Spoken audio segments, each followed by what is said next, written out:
Morning, Jeff from RV Don. Honestly, it's about 9:30 a.m., something like that. September 29th on a Sunday. I'm getting ready to put my couch back in, so I'm gonna make a video of it. There's 1/2 inch nuts holding this part on right here. It's a facing, same color as this. Unfortunately, my custom chairs didn't come in from Radnall or something like that. So that piece. So I got to put this back in there. All this was from me moving the slide out. But I'm going to show you how to take this apart. Basically, you got, right, there's screws, bolts holding it on down below there. Right, that little U. And then there's two here. This slides out. Two here, that slides out. That means these pieces come off your armrest. And then I'm going to turn you upside down. And then right here, let's see, oh the heck, right there, that nut's got to come off. Okay, and on both sides right here, that'll get this off. So then that leaves you the bracket.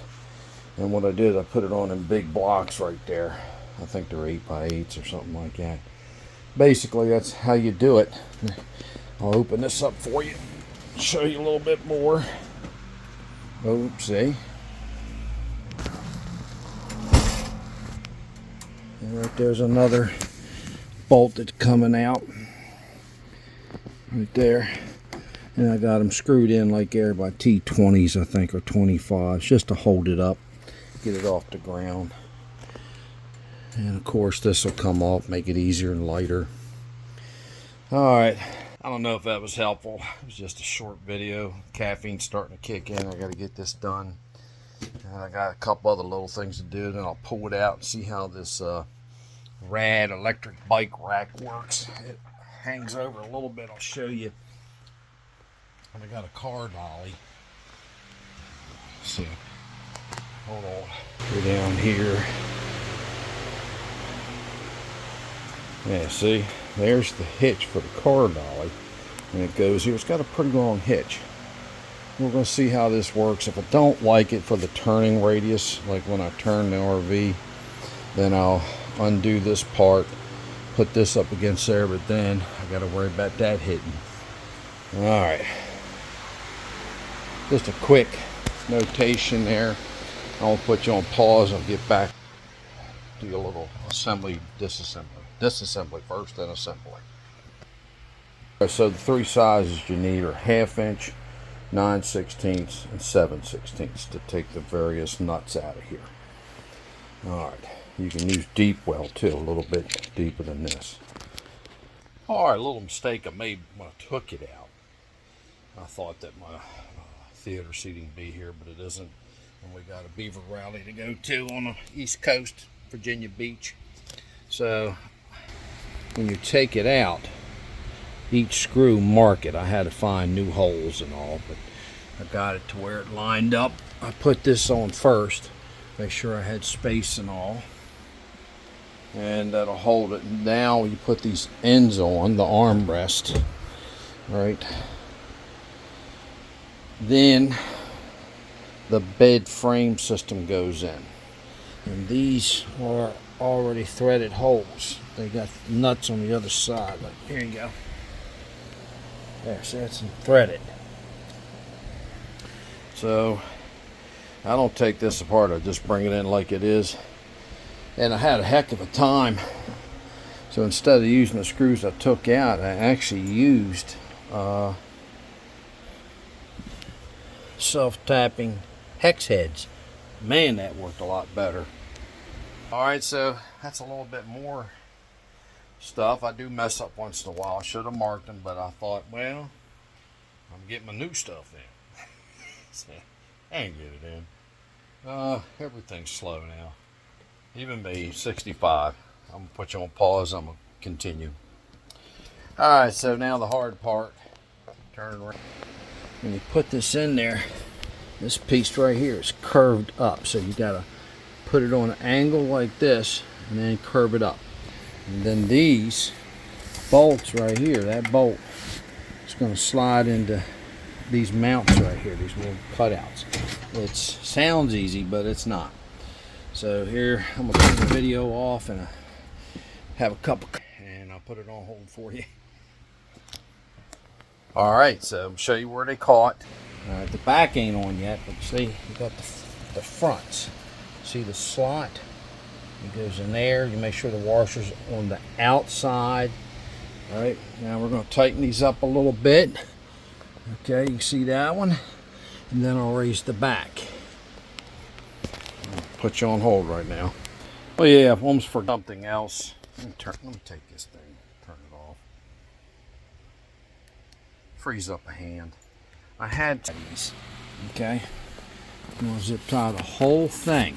Now these are 250-pound zip ties, so I had to use 2 of them, so it's 4. And then I got another one back here. If you see it right there, okay? So I gotta cut them off now. All right, so you wanna lift it up about like this. You don't wanna unfold it yet. Let me show you the angle. That's the angles. This one you keep loose. This one you tighten up, or vice versa. So if you look, you want to come out slow. You see it right there? See the hook? The hook is right there. Now bringing it up, and it lines up with that hole. So that's what you got to do. The hook I'm talking about is